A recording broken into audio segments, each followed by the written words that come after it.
আজকের রেসিপি কাঁচা আমের বার্মিস আচার। লাস্ট যখন কক্সবাজারে গিয়েছিলাম এই বার্মিস আচারটা অনেকগুলো কিনে এনেছি, আর তখন থেকে অপেক্ষা করছি কবে আমের সিজন আসবে আর এই বার্মিস আচারটা বানাবো। আচারটা খেতে অনেক টেস্টি হয়। আজকের রেসিপিটা একটু কষ্ট করে দেখে ঝটপট বানিয়ে নিতে পারেন। রোদের ঝামেলা ছাড়া আচারটা 1 বছর ভালো থাকে। আম কেটে নিয়েছি, প্রথমে খোসা ছাড়িয়ে নিয়েছিলাম আর মাঝ বরাবর কেটে নিয়েছি। এমন টাইপের আম নিতে হবে বার্মিস আচারের জন্য যাতে আটিটা একটু শক্ত হয়। তারপর হচ্ছে এরকম করে স্লাইস করে নিতে হবে। স্লাইসগুলো কিন্তু খুব বেশি পাতলা হবে না। স্কিনে যেরকম দেখতে পাচ্ছেন আমি যেভাবে করে কেটে নিচ্ছি এরকম করে স্লাইসগুলো করে নিতে হবে। আটি একটু শক্ত হলেই আচারটা বানাতে বেশি সুবিধা হয়। তো এখন হচ্ছে আমের স্লাইসগুলো করে নেওয়া হয়ে গেছে। 1 কাপ চিনি দিয়ে দিচ্ছি। আমার এখানে আম ছিল প্রায় 1 কেজির মতো। সাথে 2 চা চামচ দিয়ে দিচ্ছি সিরকা। এখন এই চিনির সাথে আমের টুকরোগুলো ভালো করে নেড়েচেড়ে মিশিয়ে নিচ্ছি আর রেস্টে দিয়ে দিচ্ছি 1 ঘন্টার জন্য। এই 1 ঘন্টায় কিন্তু চিনিটা পুরোপুরি গলে যাবে। এখন চিনিটা এরকম গলে গেছে আর অনেকটা পানি উঠেছে।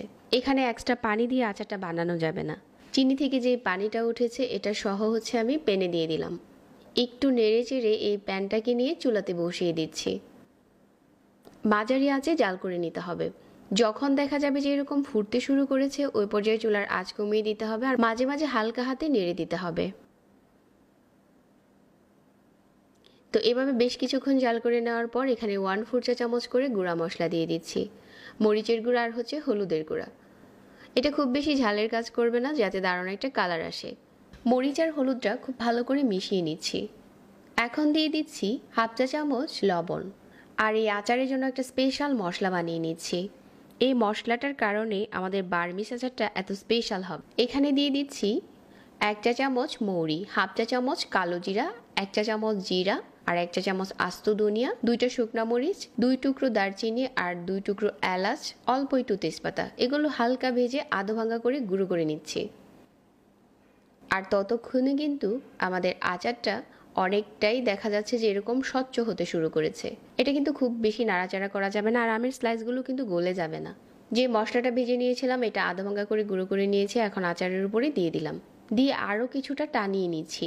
আপনি চাইলে আচারটা এরকমও রাখতে পারেন, তবে আরও ভালো করে টানিয়ে নিলে আচারটা আপনি রোদে বা ফ্রিজে রাখার ঝামেলা ছাড়াই অনেক দিন ভালো থাকবে। তো আস্তে আস্তে করে কিন্তু আচারের কালারটা চেঞ্জ হতে শুরু করেছে। তো এখন হচ্ছে অনেকটাই টেনে গেছে। এটা চুলা থেকে নামালে আরও কিছুটা ঘন হয়ে আসবে।